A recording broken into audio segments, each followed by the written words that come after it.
the recent comparison by Deputy Opposition Leader Sussan Ley during an Australia Day address of the arrival of the first fleet to Elon Musk's SpaceX Mars mission represents yet another instance of the Australian coalition seemingly mirroring or endorsing the rhetoric and actions of the Trump administration. This seemingly innocuous analogy has sparked considerable debate and analysis within Canberra's political circles. Several observers have suggested a deliberate strategy by coalition members to garner the attention of Musk, a high-profile figure with significant global influence, particularly within the online sphere.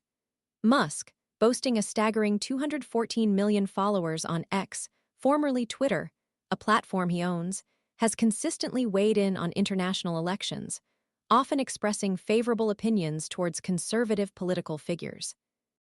His pronouncements carry substantial weight, given his considerable online reach and the fervent engagement of his followers. This calculated attempt to align with Musk's worldview appears particularly significant in light of his past criticisms of the Albanese Labour government's policies.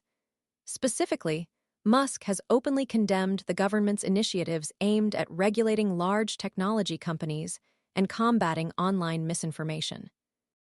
These policy disagreements present a clear point of divergence between Musk's preferences and the current Labour administration's priorities, a contrast the coalition appears keen to exploit. The strategic outreach to Musk extends beyond mere symbolic gestures.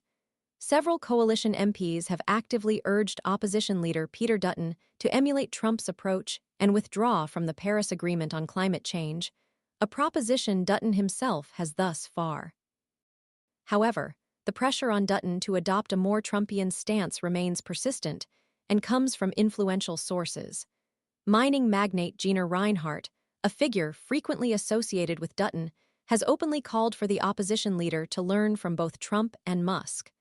Rinehart's endorsement carries significant weight, given her considerable financial influence and prominent position within Australia's business landscape. Her public call for Dutton to embrace Trump's and Musk's approach underscores the broader strategic shift within the coalition, highlighting their apparent willingness to align themselves with a particular brand of populist, often anti-establishment, rhetoric. The implications of this apparent strategic realignment are far-reaching. It suggests a deliberate attempt by the coalition to capture a specific segment of the electorate, potentially one receptive to Musk's techno-libertarian views and Trump's populist appeal. The success of this strategy remains to be seen, but the sheer audacity of comparing the first fleet's historical journey to a futuristic space exploration venture, coupled with the overt pursuit of favor from influential global figures like Musk, paints a clear picture of the coalition's evolving political strategy. This approach underscores a significant shift towards a more overtly nationalistic and anti-regulatory stance, one that resonates with elements of the electorate but risks alienating others concerned about environmental issues and the responsible regulation of powerful tech companies.